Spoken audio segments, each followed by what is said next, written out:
தமிழ் பேசும் அனைத்து நல்ல உள்ளங்களுக்கும் எங்களுடைய எம்எஸ்டி ஸ்கூல் ஆஃப் ட்ரேடிங் சார்பாக இனிய காலை வணக்கம். நண்பர்களே, நம்முடைய எம்எஸ்டி iCore 2.0 என்கிற இண்டிகேட்டர் எல்லா மார்க்கெட்லேயும் எல்லா டைம் ஃப்ரேம்லேயும் கரெக்டாக ஒர்க் ஆகிட்டு இருக்கும். எல்லாருக்குமே தெரியும். நம்மளுடைய சேனல் ஸ்டார்ட் பண்ணதுலேருந்து இன்றைக்கு வரைக்கும் மற்ற எந்த வீடியோவுமே போடுறது கிடையாது. Only related to MST iCore 2.0 video மட்டும்தான் போட்டுட்ருக்கோம். அதுக்கு காரணம் உங்களுக்கு தெரியும். நம்ம ஒரு விஷயத்தை ஒழுங்காக கரெக்டாக நம்மளை ஃபாலோ பண்ணோம், நமக்கு தேவையான ப்ராஃபிட் கண்டிப்பாக கிடைக்கும் அப்படிங்கிறது. அதுபோக நம்ம எல்லா ஸ்கிரிப்ட்லேயுமே ட்ரேட் பண்ணுறது கிடையாது. உங்களுக்கு பிடிச்ச ஏதாவது ஒரு ஸ்கிரிப்டை ட்ரேட் பண்ணுங்கள், அதையே தொடர்ச்சியாக ட்ரேட் பண்ணுங்கள்.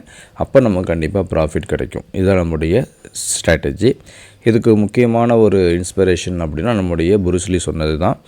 அவர் என்ன சொல்லியிருக்காரு அப்படின்னா, நான் 10,000 கட்டாஸ் தெரிஞ்சவனை பற்றி நான் கவலைப்படலை, ஆனால் ஒரே ஒரு கட்டாஸை 10,000 தடவை ப்ராக்டிஸ் பண்ணவனை பார்த்து நான் பயப்படுறேன் அப்படின்னு சொல்கிறாரு. அப்போ அதனால் நம்ம தேவையானது என்னென்னா நம்மளை நல்லா ப்ராக்டிஸ் பண்ணிக்கணும். இப்போ நான் ஃபஸ்ட்டு உங்களுக்கு பேங்க் நிஃப்டி காட்டிடுறேன். அதுக்கப்புறம் உங்களுக்கு நான் என்ன பண்ணுறேன், குரூடாயில் காட்டுறேன். இப்போ குரூடாயில் ஃபஸ்ட்டு காட்டலாமா, bank Nifty bank Nifty start பண்ணுவோம். ஏன்னா அதெல்லாம் நம்ம எப்போதுமே ட்ரேட் பண்ணிகிட்டு இருக்கோம். இப்போ பாருங்கள், பேங்க் நிஃப்டி போன உடனே என்ன பண்ணணும், செட்டிங்ஸ் போகணும். செட்டிங்ஸில் போய்ட்டு டிஃபால்ட் செட்டிங்ஸ் வச்சுருங்க. ஓகேவா? இப்போ டிஃபால்ட் செட்டிங்ஸ் வச்ச உடனே நமக்கு மேலே 2 லைனு, கீழே 2 லைன், நடுவில் ஒரு லைன் வந்துடும். மேலே உள்ளது நமக்கு என்ன சொல்கிறோம், செல் ஜோனு, கீழே உள்ளது பை ஜோன் இல்லைன்னா டிமாண்ட் ஜோன், மேலே உள்ளது சப்ளை ஜோன் அப்படின்னு சொல்கிறோம். இப்போ மார்க்கெட் ட்ரேடிங் எடுக்கிறதுக்கு முன்னாடியே நமக்கு தெரிஞ்சிடும், மார்க்கெட்டு எம்ஜிஆர் ஜோனுக்கு கீழே பை ஜோனை டச் பண்ணிடுச்சுன்னா நம்ம 200 பாயிண்ட்ஸ் ஐடிஎம்மில் கால் ஆப்ஷனை பை பண்ணணும். மார்க்கெட் எம்ஜிஆர் கட் பண்ணி மேலே போய் செல் ஜோனை டச் பண்ணிடுச்சுன்னா அந்த இடத்துல 200 பாயிண்ட்ஸ் ஐடிஎம் புட் ஆப்ஷனை பை பண்ணணும். ரொம்ப சிம்பிளான ஸ்ட்ராட்டஜி. இப்போ இந்த இடத்துல நம்ம சில விஷயம் எக்ஸ்ட்ரா சொல்லி கொடுத்துருக்கோம். இந்த மாதிரி ஃபஸ்ட்டு கேண்டில், அடுத்த கேண்டில் தொடர்ச்சியாக, அதாவது பை ஜோனை டச் பண்ணுறதுக்கு முன்னாடி உள்ள கேண்டில்ஸ் தொடர்ச்சியாக நல்ல ஒரு பேரிஷ் வால்யூமோடு வந்துச்சுன்னா நீங்கள் என்ன பண்ணுங்கள், உடனே பை எடுக்காதீங்க. கொஞ்சம் வெயிட் பண்ணி மார்க்கெட் வெளியில் வரும்போது புல்லிஷ் R3C பேட்டர்னை பார்த்துட்டு நீங்கள் பை பண்ணுங்கள் அப்படின்னு சொல்லியிருக்கோம். புல்லிஷ் R3Cனா என்ன, இந்த இடத்துலலாம் பார்த்தீங்கன்னா அதோட கேண்டிலோட பவர் ரொம்ப ஜாஸ்தியாக இருக்குது. அப்போ இந்த இடத்துல பாருங்கள், கேண்டிலோட பவர் குறைஞ்சிருச்சு. அதாவது பாடி சைஸ் சின்னதாக போகணும், விக்கு கீழ் நோக்கி பெருசாக இருக்கணும். அப்போ பேரிஷோட பவர் குறைஞ்சி போச்சுன்னு அர்த்தம். அதை கன்ஃபார்ம் பண்ணுறதுக்கு அடுத்து வராரு, அவருக்கு பேர் புல்லிஷ் கேண்டில். அப்போ 2 கேண்டிலையும் பார்த்தீங்கன்னா இதுக்கு பேர் புல்லிஷ் R3C.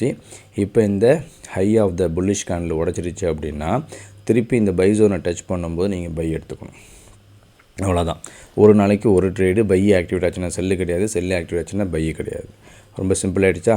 இப்போ நான் என்ன பண்ணுறேன், உங்களுக்கு பார் ரீப்ளே பண்ணி காட்டுறேன். பார் ரீப்ளே 3 டைம்ஸ் ஸ்பீடு வச்சுருக்கேன். இப்போ பாருங்கள், பை ஆக்டிவேட் ஆகிடுச்சு. பை ஆக்டிவேட் ஆகிடுச்சு. இப்போ ட்ரேடிங் எடுக்க போகிறதில்ல, வெளியில் வரும்போது தான் ட்ரேடிங் எடுக்கிறோம்.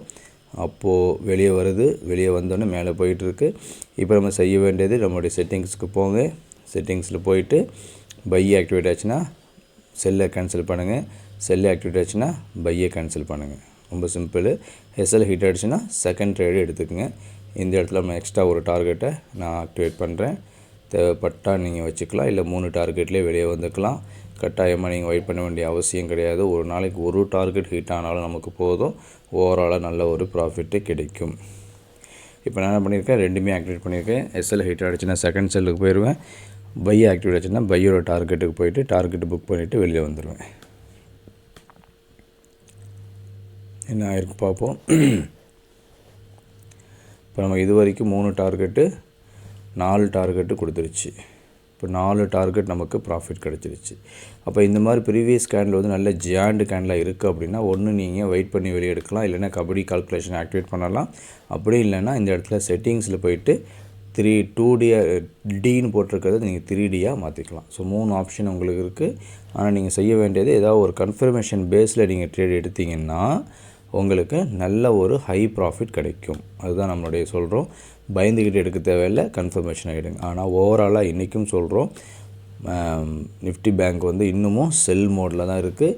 நம்ம 46,300 அதுக்கு கீழே பிரேக் ஆனாலே நம்ம செல்லுன்னு சொல்லி 46,500 புட் ஆப்ஷனை அடுத்தடுத்த எக்ஸ்பைரியில் வாங்கி வச்சுக்கிட்டே இருக்கோம். அப்போ இன்றைக்கும் என்ன பண்ணுங்கள், மேலே போகுதா கீழே போகுதான்னு சொல்லி இந்த 46,300ங்கிற வேல்யூ டிசைட் பண்ணணும். சரி, இது பேங்க் நிஃப்டி. அப்படியே நம்ம வாங்க குரூடு பக்கம் போகலாம்.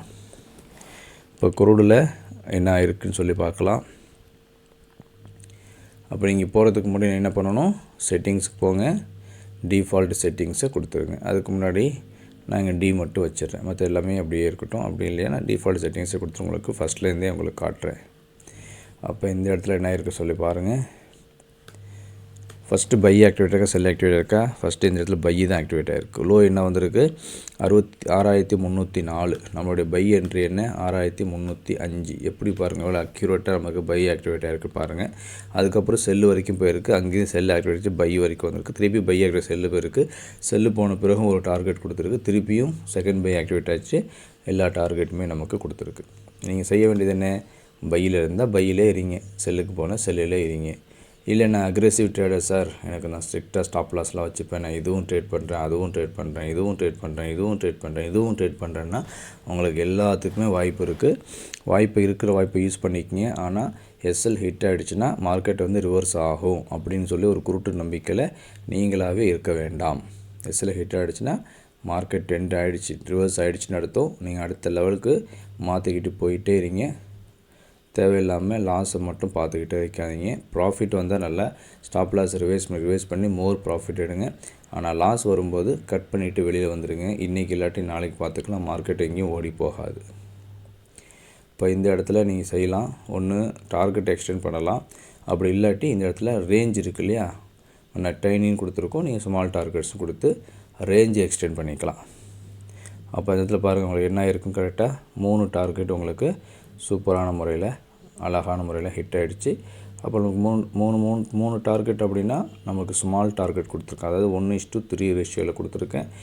அப்போ first target, second target, third target, fourth, fifth வரைக்கும் பர்ஃபெக்டாக ஹிட் ஆகிருக்கு. 200 பாயிண்ட் கிடச்சிருக்கு. 6304லேருந்து 6506 வரைக்கும் பர்ஃபெக்டாக ஹிட் ஆகிருக்கு. 200 பாயிண்ட் நமக்கு ப்ராஃபிட்டு கிடச்சிருக்கு. இது போல் நீங்களும் ப்ராஃபிட் எடுக்கணும், இது போல் உங்களுக்கு பயம் இல்லாமல் ட்ரேட் பண்ணணும் அப்படின்னா உங்களுக்கு வேறு வழி இல்லை. இதையே நீங்கள் சப்ஸ்கிரைப் பண்ணுங்கள், லைக் பண்ணுங்கள், ஷேர் பண்ணுங்கள். சீக்கிரமாக ப்ராஃபிட்டபிள் ட்ரேடர்ஸாக மாறுங்க. நன்றி, வணக்கம். உங்களுடைய அனைத்து